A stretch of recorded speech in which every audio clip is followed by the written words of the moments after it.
Last Oasis ist ein Survival-MMO in einer post-apokalyptischen Welt, das wir uns im Rahmen der EGX Berlin mal etwas genauer angeschaut haben.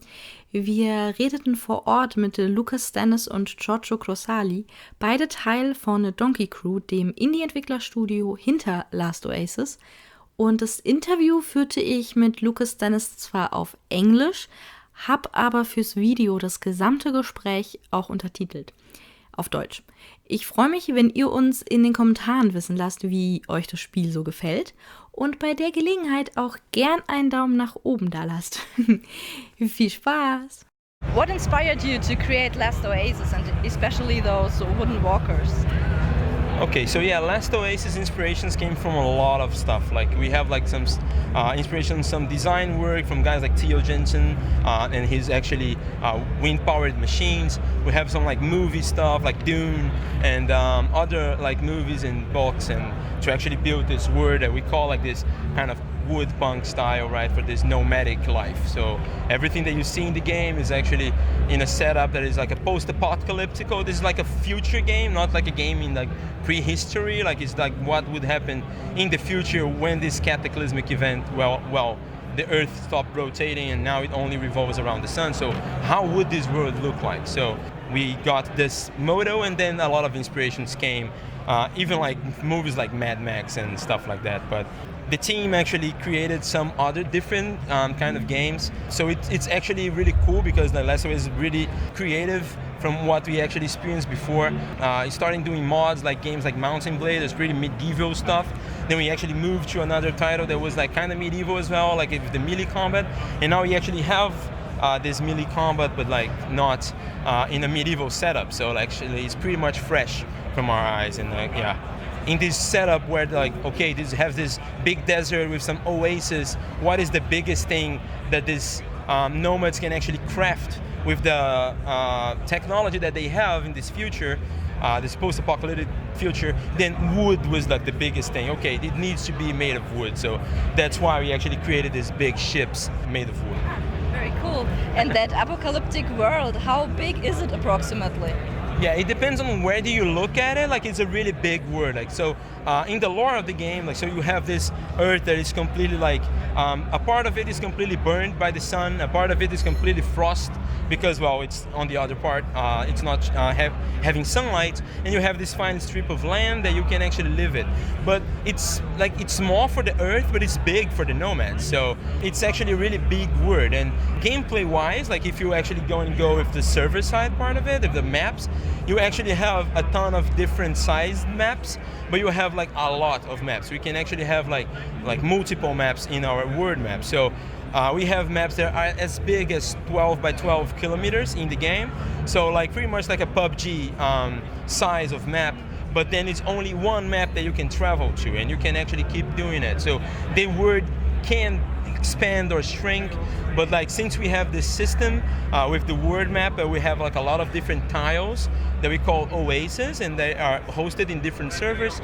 You can have like a pretty much, I would not say infinite because there's nothing like that, but like really big amount of land that you can actually play on. That sounds really interesting, but is it also possible to play in this world on a private server, or will there be only official servers? Well, that's a really good question, and I'm glad that I actually can answer that right now. So we actually had a postponed release for this game. We would actually release it in October 10th, and we actually decided to put some stuff that we actually had planned for the post-early access release for the early access release. So custom servers is one of the things that we're working on right now. The survival genre player likes to have their own servers so they can set up their experience. So of course I cannot make promises on what actually you can customize in your custom servers, but definitely something that we're working on. So well, sooner or later players are going to be able to actually host their own server and customize how they play and who actually they play with. But of course we have our official public servers where players, like with our own rules and our own settings, where like players can join and play together.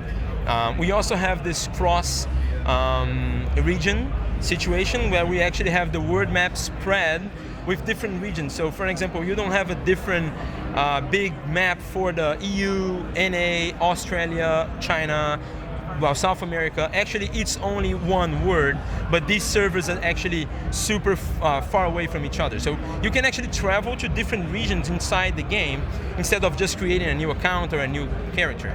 But of course, it's far away. But you have this situation where you have like all the world playing together. So there can be many players on one server, or is there a limit? Do you know something about that already? Yeah, so what we can have, like we have our Oasis, the tiles hosted by servers, right? And of course, all of the world map is a collection of a lot of servers. Inside one servers, we have like, we can say that we can have from 40 to 60 players playing in one map. So it depends on what's going on there. Of course, we have like our system to understand how much performance we actually need from those servers. Then we actually have servers available to host what's happening on that. So we have different types of tiles, smaller maps. Of course, they require less power. We have event maps, for an example, like we have the giant worm that we showed at Gamescom. The worm only exists in that map, so a lot of people are going to try to go there to hunt it. So yeah, we have this situation where we organically can grow and shrink our server base to actually support the players and actually make sure that all of the experience is like lag-free and like with a lot of good performance. Yeah, that really sounds that it's a good way to prevent performances going in any bad direction, so that you use this kind of cluster workout. That's really nice. We know that that's a big situation for this kind of players. It's a multiplayer game. I know we have directional combat. It's really skill-based. Of course, you also don't need to be a master of combat to play the game, but if you want to do the melee fights, you can actually be really skilled at it.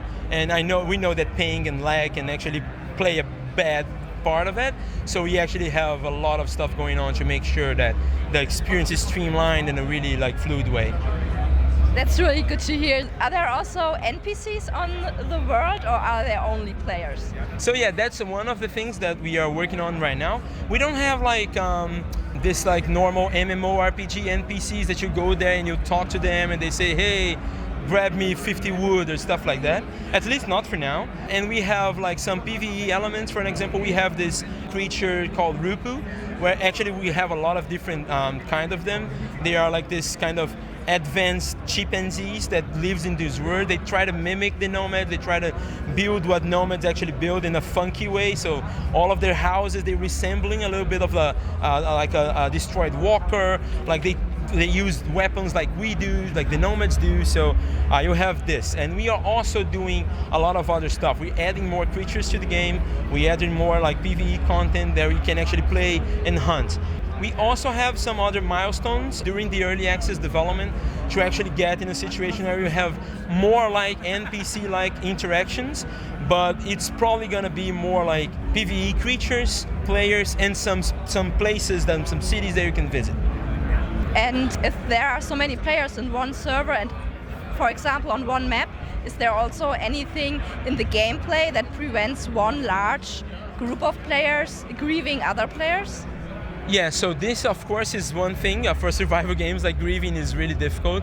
We try to make it organic. We try to like build systems that actually allow players to have a play style. So for an example, we have clans in this game, and clan warfare is gonna be one of the biggest thing in the end game of the game. So because you can actually have big clans, you can actually claim tiles, like you can actually have, oh, this map belongs to this clan. And of course you can actually go there, you can actually harvest resources, but this clan can actually, well, tax you, have a cut of what you're actually collecting. They can try like enforce or not enforce safety in those tiles. So there's we try to make system, but not try to like constrain too much the politics that can happen like that the players itself can actually create. Of course, pirating is one of the things that we want in the game as well, and that comes a little bit to grieving, right? So guys that just want to roam around killing people and like collecting their resources, looting, but for the starting game, we looked a lot of survival games, even ours, because at the beginning it was brutal. Like it was really brutal for new players. So we actually understood that the first impression is kind of important, and that some games like it was just okay, I just dropped here, I don't have any equipment, and I instantly dead because this guy just went and killed me. So we actually tried to do some stuff to actually prevent the grieving of noobs, let's say like that, like new players. We actually achieved some stuff with making some level design on our map. So we have like the starting point, the starting map is actually bigger than it was before, so you actually prevent people from seeing each other at least in a later stage. It's not completely prevented, but like we design it in a way that you're probably not gonna bump into many players.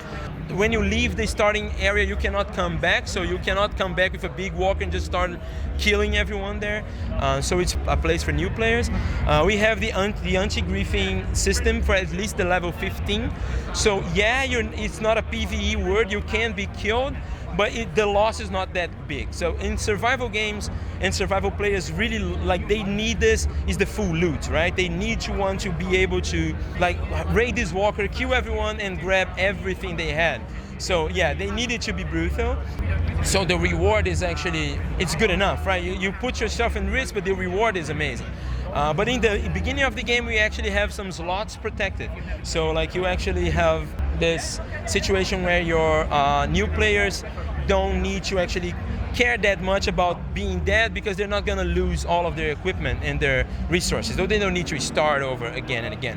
So they can actually build the walker in peace, and then the game becomes more brutal, but then you have more tools to actually, well, not be found or go away and stuff like that. So this is how we actually try to tackle the grieving stuff. We also have this situation that's kind of different than most survival games, that when coming to griefing, like, yeah, you cannot kind of go sleep in a normal survival game because people are going to destroy your base while you're not there. And in Last Oasis, even though you can build bases and you can build big bases there and have some automatic harvesting stuff going on, we also can pack your base into a walker and go off map to this what we call the no man's land. There's pretty much the off map lobby. So when you actually safe log out, everything that is inside your walker is safe. So everything that you have that's not on the map is completely safe. No one can actually grieve you there. No one can actually raid what you have there.